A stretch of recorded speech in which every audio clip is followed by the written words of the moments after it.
Assalamualaikum warahmatullahi wabarakatuh. Perkenalkan, kami dari kelompok 2. Di sini kami akan mempresentasikan tentang manajer dalam kegiatan manajemen. Sebelumnya kami akan memperkenalkan diri, nama beserta NIM kami.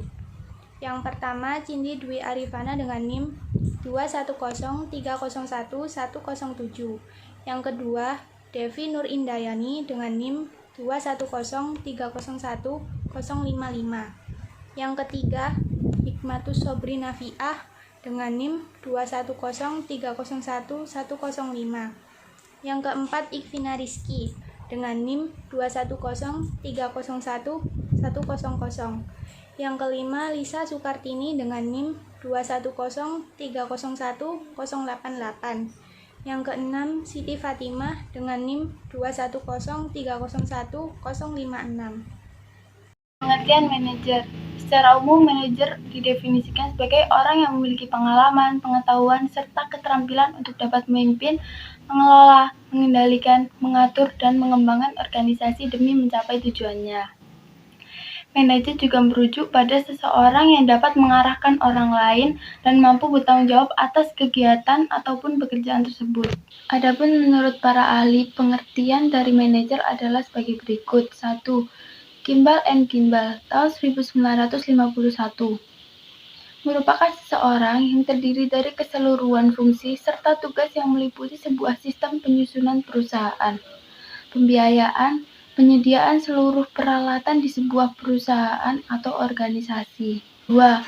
James A.F. Stoner, seseorang yang melakukan segala perencanaan, proses pengorganisasian, pengarahan, serta pengawasan usaha-usaha dari para anggota organisasi guna mencapai tujuan organisasi yang telah ditetapkan sebelumnya. 3. Profesor Dr. Haji Arifin Abdurrahman, orang yang melakukan kegiatan-kegiatan atau aktivitas-aktivitas proses kegiatan dalam rentetan maupun urutan suatu proses kegiatan. 4.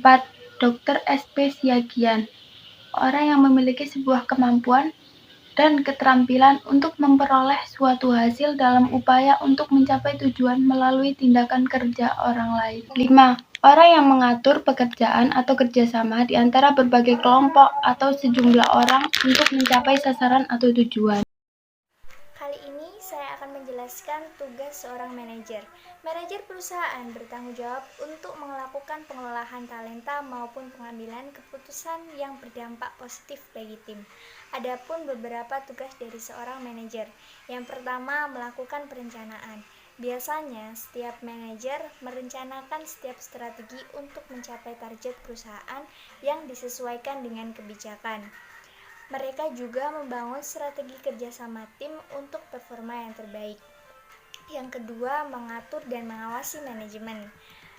Seorang manajer bukan hanya memimpin, mereka juga memastikan orang yang mereka pimpin bisa bekerja dengan baik, efektif, dan efisien sesuai prosedur yang ditentukan demi dapat mencapai target perusahaan.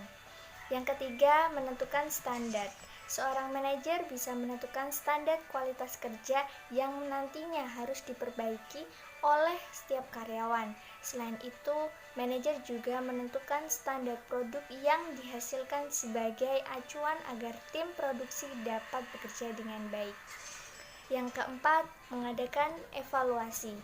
Manajer juga melakukan evaluasi karyawan dan perusahaan agar dapat lebih berkembang. Untuk itu, seorang manajer memiliki kemampuan dalam melakukan penilaian secara objektif terhadap kinerja karyawan yang mereka pimpin.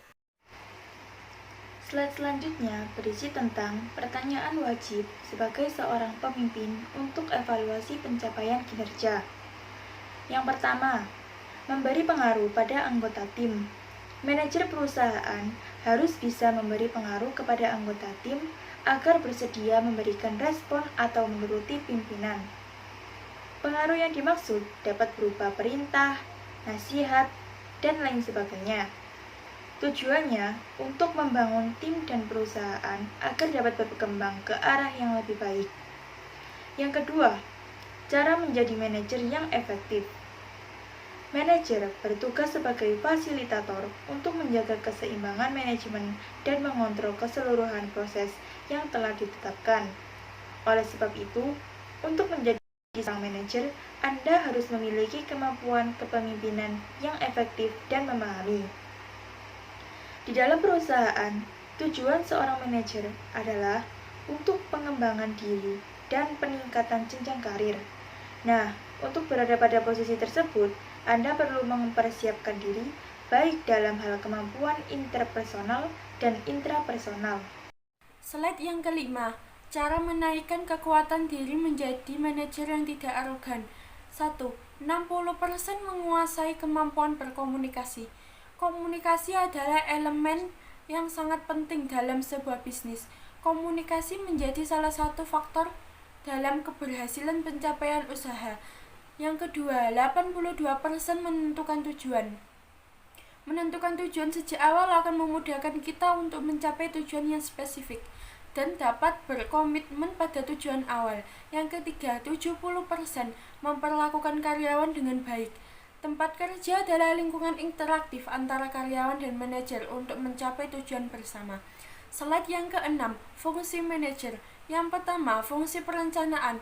Fungsi perencanaan adalah proses pengembalian keputusan sehubungan dengan hasil yang diinginkan. Yang kedua, fungsi pengaturan. Fungsi pengaturan adalah proses pengaturan baik dalam segi mengatur berbagai SDM atau sumber daya lainnya. Yang ketiga, fungsi pengawasan. Bahwasanya fungsi pengawasan ini sangat penting dilakukan guna untuk menentukan kualitas layanan dan produk. Yang keempat, fungsi kepemimpinan. Fungsi kepemimpinan ini adalah tindakan yang berupaya agar semua anggota dapat berusaha meraih tujuan yang sesuai rencana. Yang kelima adalah fungsi evaluasi. Evaluasi yang berfungsi untuk mengatur sistematis dalam membandingkan hasil yang dicapai sebagai tolak ukur selama menjalankan tugas. Selanjutnya, saya akan menjelaskan tentang manajemen sebagai seni dan sains. Tentunya berbeda dong. Manajemen sebagai seni merupakan cara pada mengatasi kewajiban ataupun tugas bersama dengan kerjasama tim.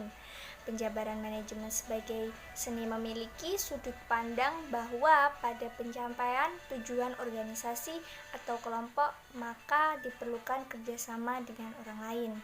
Yang selanjutnya, manajemen sains adalah suatu ilmu yang menggunakan aplikasi matematika dalam penyelesaian masalah yang dihadapi seseorang manajer, yang dijelaskan sebagai filosofi dan logika untuk mencapai masalah tersebut.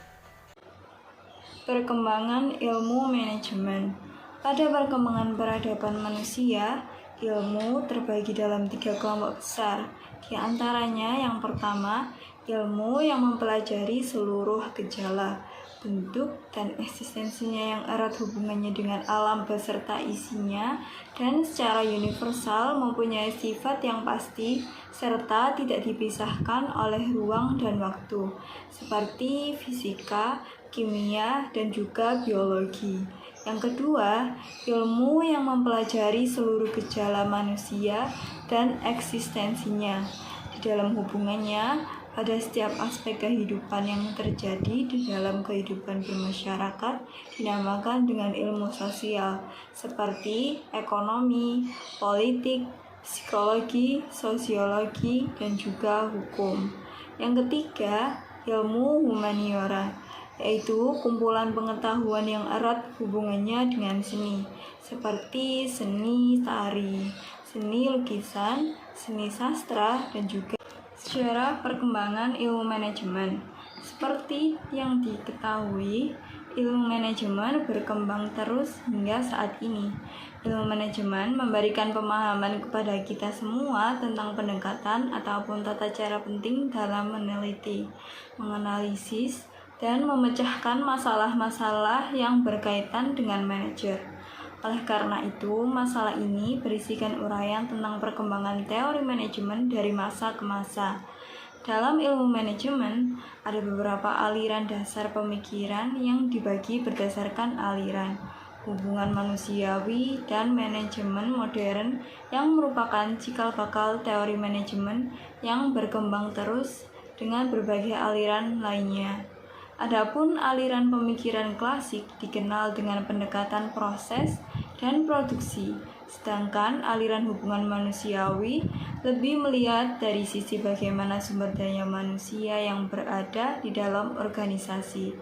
Seorang manajer hendaklah mempelajari dan memahami secara keseluruhan tentang perkembangan manajemen yang telah menghasilkan teori-teori manajemen yang muncul, sehingga manajer dapat menggunakan teori yang paling sesuai untuk menghadapi situasi tertentu.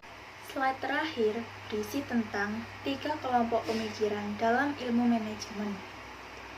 Yang pertama ada aliran klasik. Aliran klasik terbagi dalam manajemen ilmiah dan teori organisasi klasik. Ada referensi lain yang menyebutkan teori organisasi klasik terbagi menjadi teori birokrasi dan teori administrasi. Yang kedua, aliran hubungan manusiawi. Aliran hubungan manusiawi disebut sebagai aliran neoklasik atau pasca klasik.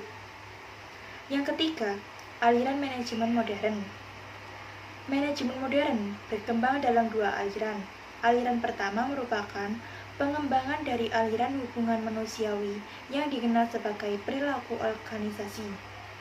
Aliran kedua dibangun atas dasar ilmiah, dikenal sebagai aliran kuantitatif. Nah, inilah presentasi dari kelompok 2. Sekian presentasi tentang manajer dalam kegiatan manajemen dari kami. Wassalamualaikum warahmatullahi wabarakatuh.